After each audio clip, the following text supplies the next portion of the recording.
1 calorie is equal to 4.2 joules. 1 calorie is equal to 4.1 4.2 था कि 18 था, क्या था? 4.2. 4.2 था ना? 2. So let's make this as 4.2. So it is 4.2 joules. और जो नया वाला सिस्टम है उनका, तो नए वाले सिस्टम में जो अच्छा हाँ, बाय द वे उसके पहले 1 joule is equals to kg metre square per second square. Okay, so 1 joule is equals to kg metre square per second square. अभी यहाँ से हमको दो तीन चीजें समझ में आती है. एक तो ये समझ में आती है कि ये जो एनर्जी है ना, उसका डायमेंशंस फर्स्ट kg है, मतलब ये मास हो गया कैपिटल M. दूसरा मीटर स्क्वायर है, मतलब it should B length square. और थर्ड इज सेकेंड पर स्क्वायर, मतलब T⁻². ये डायमेंशंस हो गए हमारे एनर्जी के. अब उन्होंने क्या बोला कि वो एक नया यूनिट बनाना चाह रहे हैं. एक नया सिविलाइजेशन है जो कि कुछ तो नया यूनिट बना रहा है जिसमें mass is alpha kg. So उनका जो यूनिट ऑफ मास है that is alpha kg. So उनका जो 1 यूनिट है of the mass, 1 unit of mass is equivalent to हमारा alpha kg. 1 unit of length, length, is equals to beta meters, and 1 unit of second is equal to gamma seconds. Please correct me if I'm wrong. यही है ना? Yes, sir. Good. Now what we need to find is also J prime is their unit of energy. So basically I need to find the relation between calorie and the new system of units. तो अभी देखो, let's say in SI units, तो अभी हम ये करेंगे N1 M1 L1 square T1 raised to -2 should be equal to N2 M2 L2 T2 raised to -2. ठीक है, तो अभी हम ये वाला जो सिस्टम है, ये अपना SI यूनिट है, और ये वाला जो सिस्टम है वो अपना नया वाला यूनिट है, ये वाला unit. So this is the new NEW new unit system. So N1 हम 1 लेंगे, और ये M1 मास का जो यूनिट है वो हम kg में लेंगे. ये L हम मीटर में लेंगे, मीटर स्क्वायर, और ये T हम सेकेंड में लेंगे. ये N2 क्या होगा I don't know, so let's write it as N2. But definitely जो मास की यूनिट है वो हम अल्फा kg लेंगे. So put here this is alpha kg. ये जो लेंथ है, लेंथ का यूनिट हम लेंगे बीटा मीटर्स में, so it should be beta meter whole square.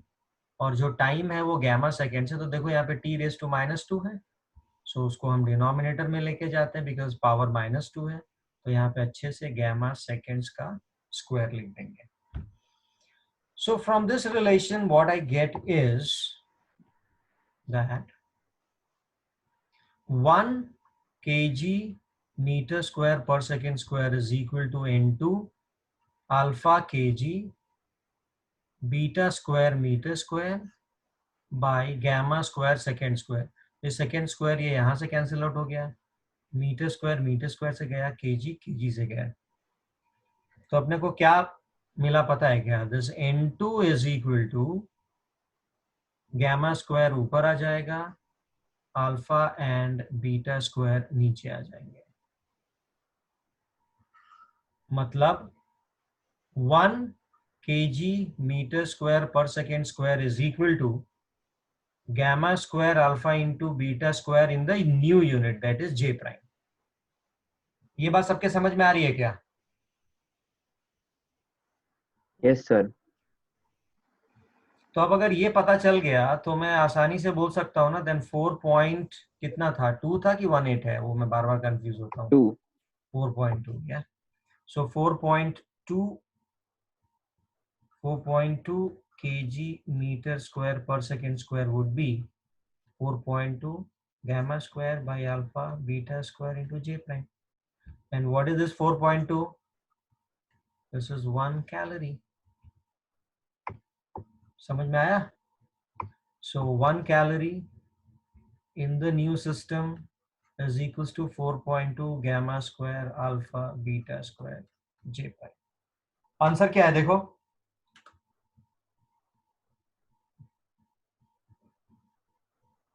Please check the answer.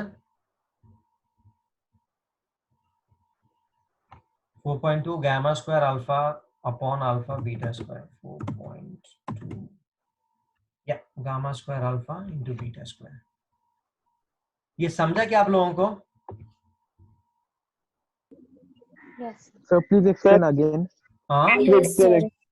Please explain again. okay, I'll explain it again. इसको मैं थोड़ा छोटा कर देता हूँ so that things are visible. ये दिख रहा है ना सबको? Yes, sir. Yes, sir. Good. Yes. तो अभी I'll use another color pen.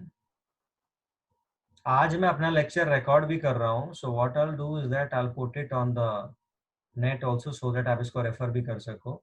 So 1 calorie is equals to 4.2 joules. ये हमको दिया हुआ है. और 1 जूल का डेफिनेशन जो उन्होंने बोला है 1 joule is equal to kg meter square per second square. तो यहाँ से मुझे एनर्जी का डायमेंशन क्या होता है वो मिल जाएगा because kg is the unit of mass, meter is the unit of length and seconds is the unit of time. So the dimensions of energy is ml square t raised to -2. ठीक है. अब कभी भी हमको अभी जो आज पहली बार लेक्चर अटेंड कर रहे होंगे शायद से उनको थोड़ा सा डिफिकल्टी जाएगा. बट जब भी हम डायमेंशंस को चेंज करते हैं ना, मतलब लेट्स से सीजीएस से हम एसआई यूनिट्स में या फिर एसआई यूनिट से किसी और दूसरी या तीसरी यूनिट में, whenever we go for this conversion, always remember that we apply this formula. इस फॉर्मूला का मतलब ये n1 unit in first unit, n1 times first unit should be equal to n2 times the new unit or the second unit. So usually क्या होता है कि n1 की value 1 होती है. तो अभी जैसे यहाँ पे what I'm trying to find out is that what is the value of 1 joule in the new unit system. तो जो मैंने नया यूनिट सिस्टम मास का लिया है which is alpha kg, 1 unit length का which is equals to beta meters, and let's say 1 unit of time का, this is time, is gamma seconds. ठीक है. तो 1 joule is equal to how much of this quantity. तो अभी n1 को मैं 1 ले लूंगा because I want it to be in SI unit और mass in SI unit is kg, length is metre, time in seconds. तो ये पूरा लेफ्ट हैंड साइड में मेरा 1 एसआई यूनिट आ गया which is nothing but 1 joule. अब right side पे देखिए, this is equivalent to how much in new units I don't know, so let's say it is n2. But what I know for sure is that in naya unit mass is equivalent to alpha kg, length is equal to beta meters, and time is equals to gamma seconds. So put all of these values here. So when we put all of these values, तो ये kg यहाँ kg से cancel out हो जाएगा, ये metre square होगा देखो, तो ये मीटर स्क्वायर से कैंसिल होगा, ये सेकेंड्स इस वाले सेकेंड से कैंसिल होगा जो कि मैंने यहाँ पे कैंसिल किया है. तो व्हाट आई गेट फाइनली, तो फिर यहाँ पे 1 आ गया क्योंकि सारी यूनिट्स कैंसिल आउट हो गए. राइट साइड पे क्या है देखो, कैंसिल होने के बाद ये n2 alpha beta square by gamma square, left hand side पे केवल 1 है. तो अब अगर इसको मैं क्रॉस मल्टीप्लाई करता हूँ तो I get gamma square, alpha नीचे आ जाएगा और बीटा स्क्वायर भी नीचे आएगा. So this is the value of n2. अब इसका क्या मतलब हुआ, तो इसका मतलब ये सब चीज को हम यहाँ पे लिख देंगे. n1 को हमने 1 लिया था, so let's take this as 1. ये वाला मास का unit kg metre square per second square is equal to n2. n2 is nothing but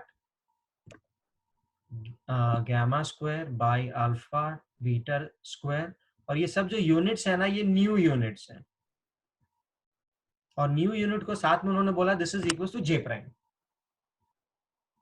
समझ में आ रहा है क्या? और इसको उन्होंने जूल्स बोला हुआ, देखो ये इसको उन्होंने जूल्स बोला हुआ कि दिस इज जूल्स. सो मैं यही बोल रहा था कि 1 joule is equal to gamma square alpha beta whole square in terms of new unit. ये समझा क्या आपको? तो if 1 joule is equal to this much of in new units, so 4.2 joules will be equal to 4.2 multiplied by this whole thing, that is gamma square by alpha times beta square, this new unit. And this is nothing but 1 calorie. So 1 calorie is equals to 4.2 gamma square by alpha beta whole square j prime. ये समझा क्या?